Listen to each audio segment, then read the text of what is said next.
Good afternoon and welcome to the next episode of Punk Rock Ham Radio. I am your host, KM6TWI, the Punk Rock Ham Radio guy. I am going hiking out here at Francis Slocum State Forest, aka the haunted Okie Pinoke Woods in Peru, Indiana. I'm going on a hike, gonna go activate some Parks on the Air setup. It's really cold, it's in the 20s. The wind chill is like 7 degrees, so it's really cold. I'm not sure how I feel about sitting in one place, setting up a radio station, but I'm gonna see as far as I can get within reason. I really wanna explore this place. There's lots of urban legends and stories about this place. I've been researching it all week and I have to go check it out. I underestimated the weather a little bit. I feel like I'm a little bit underprepared for how cold it is. But I'm just gonna go and see how far I get. If I gotta turn around, then I'll turn around and come back another day. So join me, you guys, on this episode of Punk Rock Ham Radio. Francis Slocum State Forest. Road closed. After years of trash dumping, bonfires, underage drinking, drug issues, and vandalism, Miami County has temporarily closed the last mile of this county road that goes to this little parking area right here. They call it the Devil's Circle. It's this circle where nothing grows. Well, I'll counter that and say it's a gravel road parking area, so of course nothing grows there. It's just like all the other gravel roads out here in Indiana. So my goal is to try to get down there. I had wanted to try to penetrate all the way through the woods to the Peoria fishing area. I don't think I'm gonna get that far because it's too cold. And I wanna explore, see if I can get to this other parking area for a future 10 park POTA rove. All right, we're hiking. I gotta start moving my legs because I'm getting pretty cold standing in one spot. I'm headed down this dirt road. I'm headed down a little bit lower. Hopefully I can shelter myself from some of this wind. I'm still not sure how I feel about setting up the radio station out here in this windy, cold weather, but even if I don't set up, this is still a really good training mission, and having all my radio gear packed up. I'm pretty sure I didn't forget anything, and just going on a nice hike in the woods, even though I was kind of hoping for a little bit better weather. Okay, I have officially just spooked myself a little bit. I thought I heard some noises, but it was just my backpack going up and down, and then I thought I heard what was like a door opening, like a squeaky door opening, but then I looked up and it's windy and the trees are just moving around. I kind of wish I didn't do all this research before I came out here, but being the Parks on the Air, Summits on the Air, outdoor ham radio adventurer that I am, I always do a bunch of research before I go because I want to be educated and know as much as I can, do as much reconnaissance as I can before I go out to a new area. And I just happened to stumble upon some of these reviews on Google Maps about this place, and I got me curiosity struck, and I spent the entire week scouring the internet for all these urban legends about this place, and I kind of creeped myself out there for a second. I definitely would not recommend coming here at night. That's exactly why that gate is closed and why you can no longer park at the parking area down here, because all of these idiots keep coming out here in the middle of the night. Teenagers, ghost hunters, all sorts of dumb things have happened out here in the middle of the night, and they've just have parties out here in the middle of the night and trash the place and ruin it for everybody else. My hypothesis on the ghosts is that, yeah, maybe there is some supernatural out here. It was a battleground for the Miami Indians and the settlers during the War of 1812. A lot of people died tragically in that war. It's also said that somewhere in these woods is an ancient Miami Indian burial ground. So if you come out here with the Ouija board at 3 in the morning in the middle of the night, you're gonna have a bad time. So what else did I dig up on the internet this week before making the decision to come out here? Well, there have been bodies found out here. Supposedly, the mob in Chicago dumped a bunch of bodies out here before the Mississauga Reservoir was there, and there was a bunch of swampland. And then after constructing the reservoir, all these bodies showed up. What else? Oh, in the 1960s, there is this urban legend. I think this is exactly what this is. There's no factual basis for this, but a very young 8-year-old girl supposedly got murdered and tortured and tied to a tree out here, and a bunch of other bad stuff. And supposedly her ghost haunts these woods. I'm not out here to provoke any spirits, but supposedly if you come out here and you yell her name is Stephanie. I don't want to provoke the spirits. I am a spiritual man. I'm not sure if I believe in ghosts or not. And there's all these YouTube videos out there, people coming out here and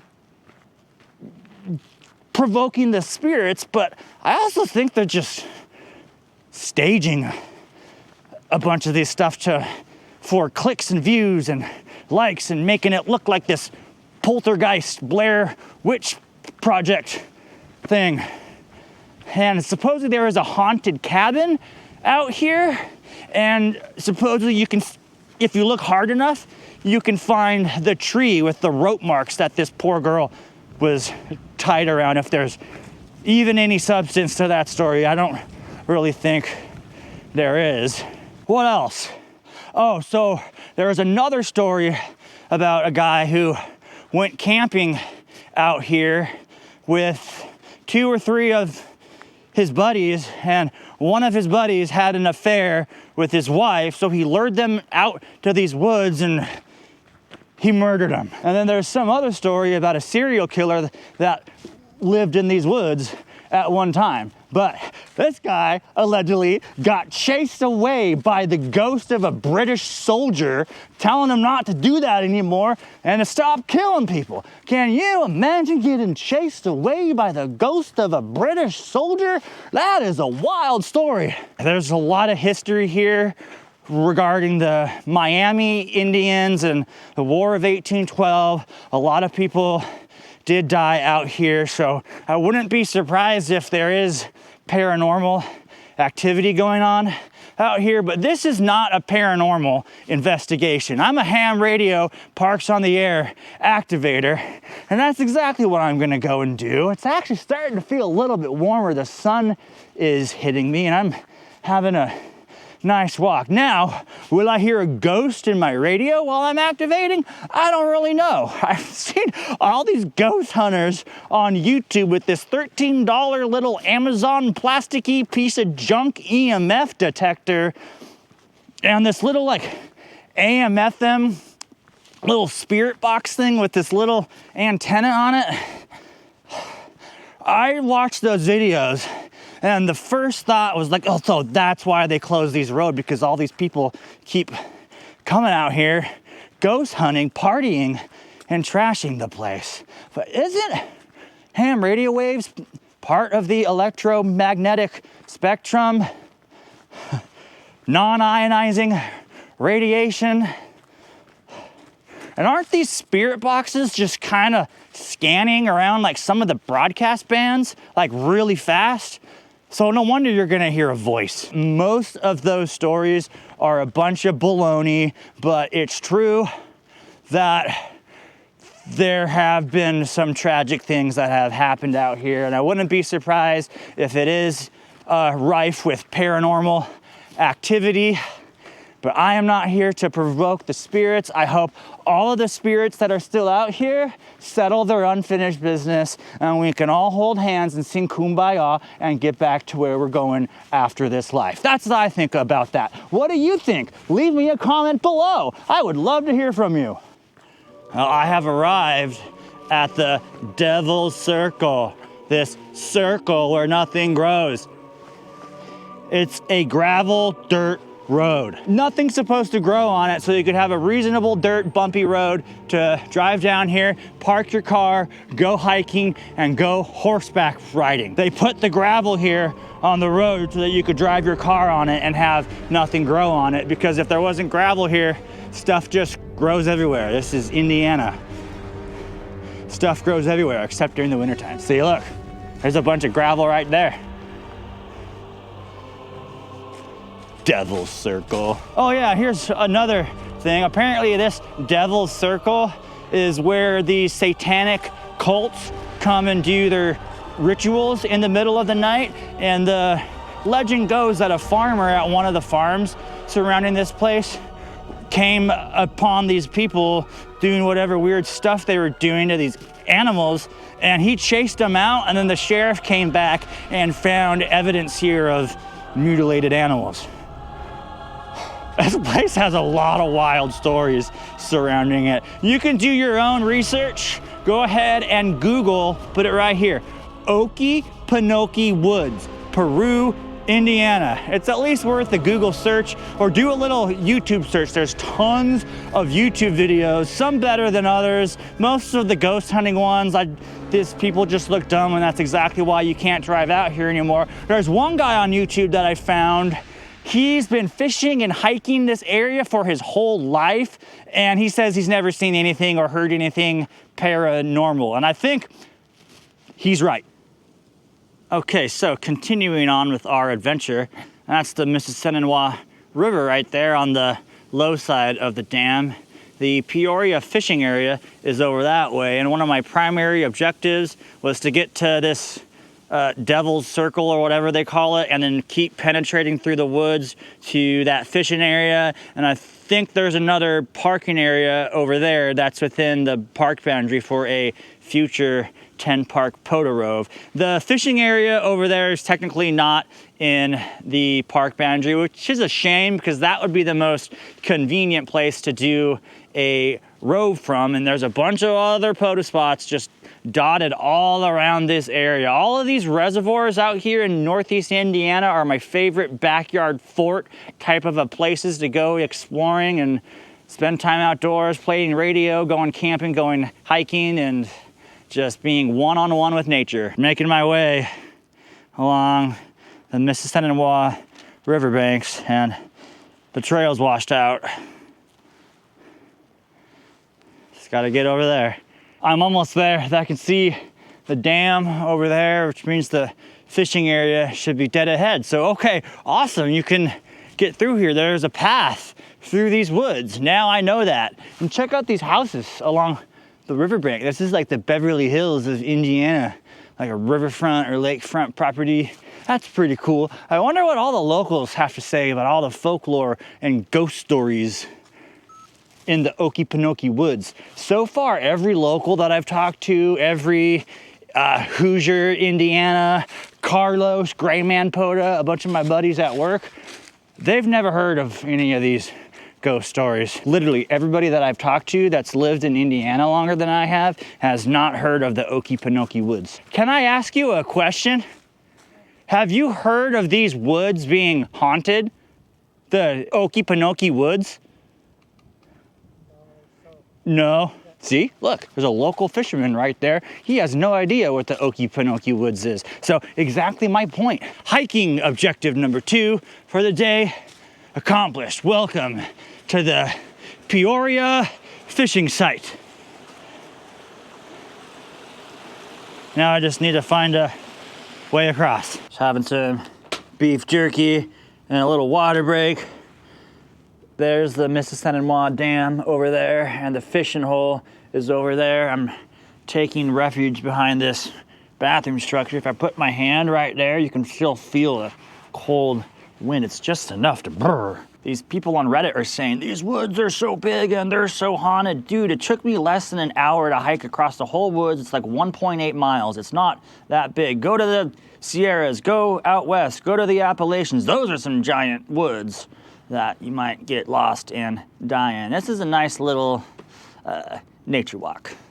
It is cold though. I stopped to take a break and it's a bit nipply out. I got one more hiking objective, which is supposedly there's a parking area over that way that's within the park boundary, like I said, for a future 10-park rove. I probably could have just drove over there, but there's trails going in every single direction, and I'm really happy to find a place that has trails going in every single direction. And yeah, there's enough trails and it's big enough you might get a little lost. It's a beautiful remote spot. It's probably so beautiful here in the fall and the summer, and like everything's green, and I'm just happy I found a new place to go exploring in the woods. I'm not sure if I'm going to activate radio in the woods, because as soon as I stop walking, I'm just going to start getting really cold. Ladies and gentlemen, we are now departing the oasis of the Peoria fishing area, heading this general direction to what I hope to find is a nice parking area on the southeastish side of these woods that's actually within the Francis Slocum State Forest, within those boundaries for a future rove. So join me and let's keep putting our left foot in front of our right foot, going on a hike. I gotta get my blood pumping again, get moving, get warmed up. I got a little cold sitting in one spot. Let's go see what we find over here. How cute, I'm gaining a little bit of elevation, and that bitter wind is coming back.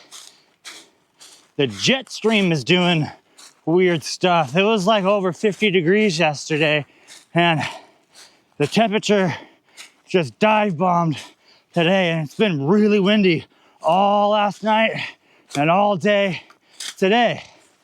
Also, I have to remind myself that's kind of the early signs of spring, even though we aren't out of the woods yet of winter, both literally and figuratively. So far, so good. I'm going exactly the way that I want to go. I'm up here on the ridge. There's some private residences of some most likely well-armed Hoosiers. There's a nice path that goes down this way. They got their property marked right there. I think if you keep going out this way, that'll take you out to the road, but the parking area should be right over there. I probably could have just driven my car around this parking area, but it's been a little while since I've been on a long hike in the woods. I'm almost there. This is my final hiking objective for the day, and then we'll think about setting up radio as soon as I get through this mud. Ha! I have arrived. Horseman parking lot. I hiked right to it. My calculations were correct. So let's take our final steps over this way and see what kind of parking space we have to deal with on our future 10-park rove in this vicinity. This spot looks perfect for a POTA roving spot.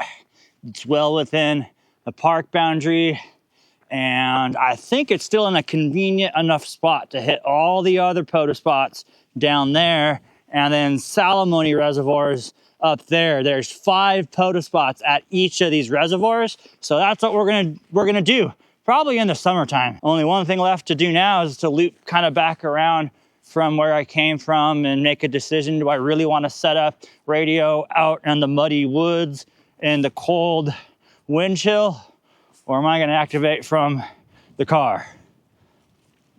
We shall see.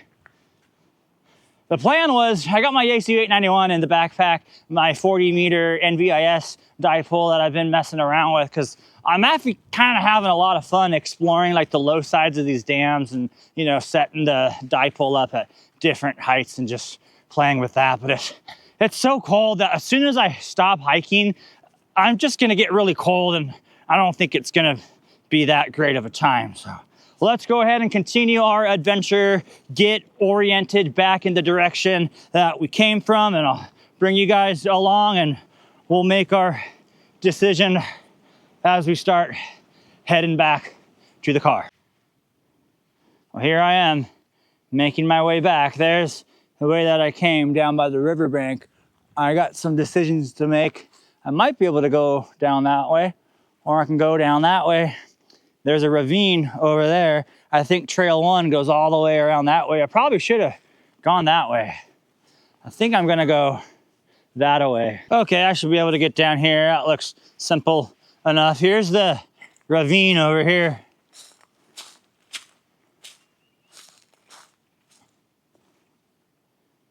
That would have been fun to make a big loop. But I don't have time to backtrack, so I'm going back exactly the way that I came in along these riverbanks. I'll probably get back to my car faster that way. It's cold out here. All right, well, I have found one person, another fellow hiker going on a nice walk in the woods that is familiar with the Okie, Pinoke folklore and urban legends. But there has legit been a murder back here like some 5 years ago. Some girl lured this guy out into the woods and a bunch of their friends came out here to party and they robbed him for some drugs and some other stupid stuff out here in the middle of the night, basically being a bunch of idiots. And then some mushroom hunters found him. So that is a fact. You could go and Google it for yourself. I was reading about that before I came out here, but a lot of these other ghost stories, I'm not sure how I feel about that, or the mob dumping bodies, or the British soldier chasing out the serial killer that's out here. But it was also definitely a War of 1812 battleground. So it's probably not a good place to go playing with a Ouija board at the witching hour at 3 a.m. because that's just stupid. So let the ghosts, let the spirits rest. Let them finish their business and hopefully they settle whatever business that they need to settle and they can get on to the next life, the next afterlife from whatever God that they believed in. Are these woods spooky at night? Probably. Is it a poltergeist, Blair Witch Project, terrifying place to be at? Probably not. But you still might see some eyes looking at you in the middle of the night and hearing stuff around you because you're in the woods in the middle of the night in Indiana. That's just the kind of stuff that you hear in the middle of the night. Any wooded area like this is gonna be spooky. Decision made, I'm on the last stretch back to my car. I'm not gonna set up the ham radio out in the woods. It's just way too cold. The wind chill is freezing. As soon as I stop walking, I start getting really cold. It was starting to snow a little bit. So I had a great exercise of rucking my ACU 891 and all my radio gear and stuff. What if I needed stuff through the woods? Of a 4 or 5 mile hike. What a great day of reconnaissance and exploring. Thank you guys so much for watching. Don't forget to subscribe to my channel, Punk Rock Ham Radio on YouTube, and join me on all these adventures. There's probably 2 more videos coming after this on this same trip. So again, have a lot of fun, get outdoors, don't freeze your ass off too much, but don't be a wimp. Have a lot of fun playing ham radio, guys. This is Punk Rock Ham Radio here, signing out. I will see you guys on the next episode of Punk Rock Ham Radio.